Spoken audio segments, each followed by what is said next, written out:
give back party with our whole class, and we're gonna give back to a school in Northridge where the tornadoes hit, and we're going to give them like hats and gloves and school supplies and scarves to help them.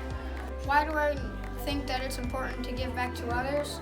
I think it's important because I'm extremely fortunate and others aren't as fortunate, so I feel that we should just give back to them to help. I really like giving back to others. It makes me just like happy. It's like I'm happy that these people get to have these things. Awesome.